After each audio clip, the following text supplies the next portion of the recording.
All right, we are here for some training. Hey, Gustavo. Welcome to the advanced. Oh, hey, what's happening? All good? Yeah. What's the plan today? What are we gonna do? So today, what are we gonna do? So today, we're gonna have a brief theory about the fundamentals of breath hold training, breathing and breath holding training, how to approach it safely, smartly. Then we're gonna jump into the pool and we're gonna do a bunch of really fun, cool exercises, to boost our performance. Awesome. When we are breath holding, both for surfing, but in general for life, man.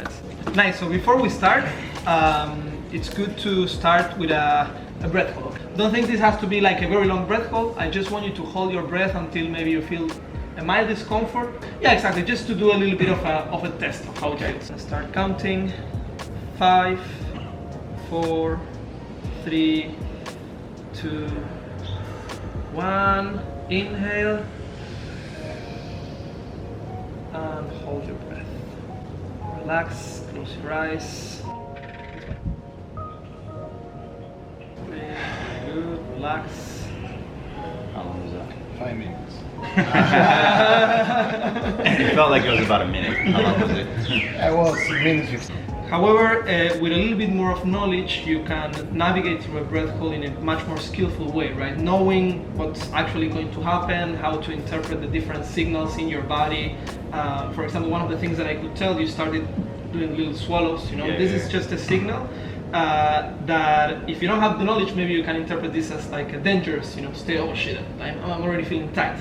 However, if you know what this information means, if you know how to interpret this, you can actually navigate the breath hold in a much more conscious way. The breath hold is divided actually into several stages. The first stage, just when we take our first inhalation and we start breath holding, it's what it's called the relaxation stage. So freedivers realize that if it's the best part of the breath hold, what can we do to make it last longer and longer and longer, right? So we can be in the relaxation state for longer.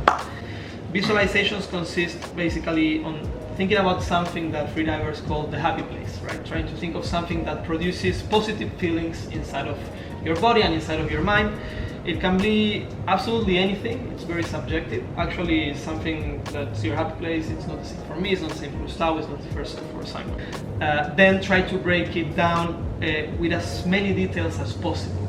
The other one that is very advisable is a body scan. Performing a full body scan, maybe starting from the top of your head or from the bottom of your feet, all the way up or all the way down, and really trying to analyze every part of your body and trying to relax it as much as possible. If I don't have anything to think about, I'm gonna focus only on the discomfort, and that's gonna make the whole experience a little bit more tough. Yeah, so eventually something that can start happening, which we might later demonstrate with Gustavo, you're gonna start feeling something that is called diaphragmatic contractions. So the thing that we always tell to people is when you start feeling this little movement happening, it's the way I think about it, thinking of, okay, I have to relax even more. Eventually you finish every breath hold with something that is called recovery breathing properly. So shall we do like another test? Thinking to try to do a test with just this information? Yeah. 3, 2, 1, and in. Cool. The second time with the knowledge, 2 minutes and 6 seconds. Yeah. And I didn't feel like I got a good breath, like at the very beginning. Yeah. Just by doing another breath hold with this information, and we asked you how long you think it was, and you said, I have no idea. Yeah. I couldn't tell. I was like, I wasn't sure if it was longer or the same, or like I didn't think it was a whole minute longer. Yeah. Exactly. Yeah. Almost a minute longer. Yeah. So that's pretty cool, and when that happens, that for me is already like, okay, that's good, because you're starting to experience what it should be like. So when you have a good tolerance to the CO2, you're gonna have your body more oxygen. It's gonna be more easy, for your body. Oxygen. So that tolerance just happens from practice. From practice. Yes. Practice. Okay. Okay. Now we wanna learn a little how to take a proper good breath. Full breath. So we wanna learn first. We wanna show how to send air just to the diaphragmatic area. A show because my belly gonna go more. Only to the diaphragmatic area, okay? So let's go.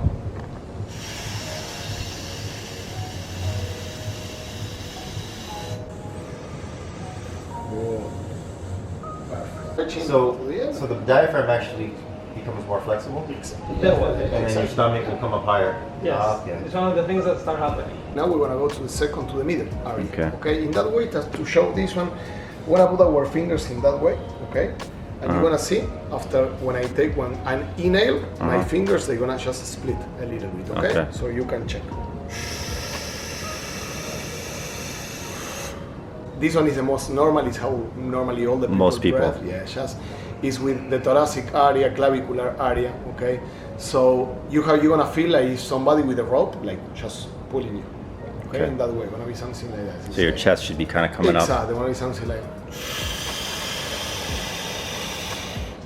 First, diaphragmatic, middle, and upper. Okay, but all in one. Okay.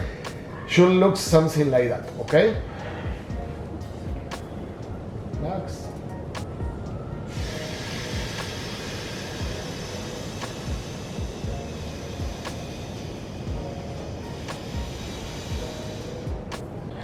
I'm just gonna go straight into it. Okay. Feel pretty good.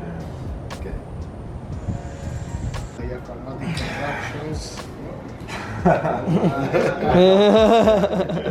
I started thinking too much. Yeah, and you were not actually super I wasn't relaxed. Yeah, I definitely wasn't relaxed. So. But it's But cool. it still went longer, yeah. Yeah, and the cool thing about it's like every breath hold gives you a feedback from every Well, breath I'm hold. happy that I keep going further though. Yeah, So I haven't gone backwards. Yeah, I keep exactly. going further and further and further, and yeah. I was like surfing, and then I was like, then I switched to like body scanning, and Body I was scan. like trying to scan my body, and then I started from the bottom. Yeah. And I was like, no, let me start from the top. So I kept jumping around. But it's cool because you're trying all the techniques out, kind of. It's something that all mammals have. Actually, it's been shown recently that reptiles have this too. It's called the diving reflex. When we enter into a breath hold, when we are underwater or when we are exposed to pressure, our body starts responding naturally by adapting to this and trying to preserve as much oxygen as possible. One of the first things that happens in our body when we are breath holding or underwater, our heart starts going slow. It's what is called bradycardia. It means slow heart. So now I'm gonna do a little test with Gustavo in the water. He's gonna perform a little static breath hold, and we're gonna see how the oximeter will show that there's no change in oxygen saturation. Okay, just to clarify, the device is not waterproof, so he goes underwater, but not the device. Okay, so you put it on your finger. Yeah. Exactly. Barely. What he's saying? Yeah, so it's 98 oxygen saturation and the heartbeats are in 83 right now. So Gustavo is going to just take a nice last inhalation. Okay. He's going to perform a static breath hold in the water. And we're going to start seeing after a couple of seconds how this oxygen saturation remains the same, but most important, how the heartbeat starts dropping. As you can see to the left, oxygen saturation actually kind of went up a little bit, but that's normal because of the last inhalation, and we can see how the heartbeat keeps dropping. So it's now in 60 to 44. So the heart rate slows down. Definitely. Oh wow. Yeah. So just by looking at this, I can know if he's having fun, if he's relaxed or if he's a little bit tensed up. Okay. But he was pretty relaxed because the heartbeat went from 80 to 33. So the blood in our extremities, in our legs, in our arms starts going to the core of our body, where our vital organs are: the lungs, the heart, and the brain. This is a natural response. Our body knows that the things that need to be most oxygenated are the vital organs, so it's drawing the blood from the extremities. This is why sometimes when you are breath holding, it's very normal to feel a little bit of a tingly sensation in the fingers or in the toes. This is because the blood is going to the core. Yeah. And something else that happens that is very cool, it's our spleen, the organ, which is responsible for storing red blood cells.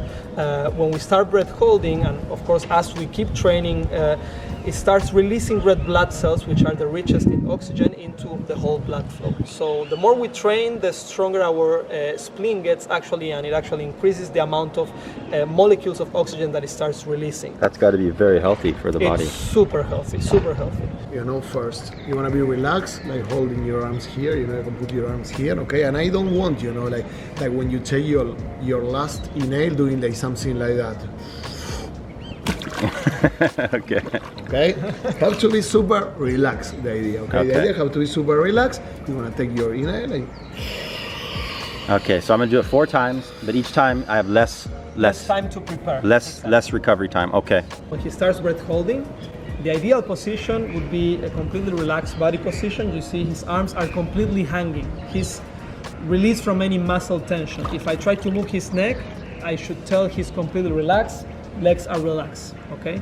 We're gonna do this the following way. When we reach half of the breath hold, let's say 30 seconds, I'm gonna guide you, Moy, to the edge of the pool. I'm gonna bring one hand, then he's going to bring the other hand exactly by himself. So it'd probably be a good time to state that this should never be performed by yourself. Oh my God, never. You should always do That it. is something that we want to tell, you know, Yeah. always Never, at the end. ever. Always with a partner, at Always least at one. the end of the training, you know, like is what we want to explain. That is super important. You never should practice this when you're in the water, you know, by yourself. Always should be with a partner that knows what is doing. Also, okay.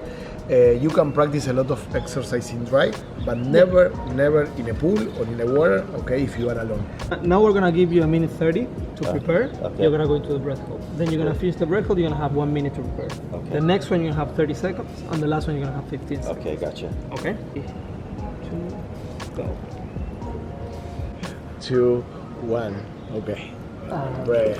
Very nice. 1,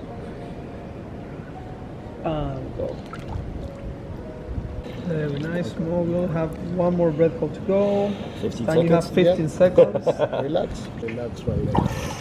I mean, something. Yeah, it was 1 minute and 55 seconds. So, And that's with only 15 seconds. Only with 15 yeah, exactly. first. And then, like, Yeah, I you didn't went know over that I to was the going to go goal. longer than a minute. But this one is the idea, yeah. just up your brain. Because you didn't tell me that. So that's why that's what kind of got to my head. I was like, that's a long minute. I was like, damn, that's a long minute. Like, am I tripping out or what?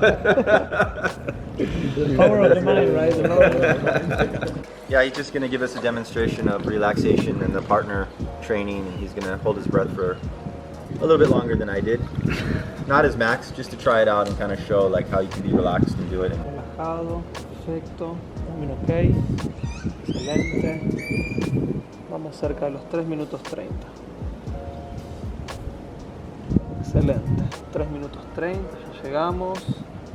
Quédate conmigo, son un par de... That was a nice quick 4-minute breath hold just for demo. Pretty awesome. I mean, I think in surfing, you never really need more than 30 seconds.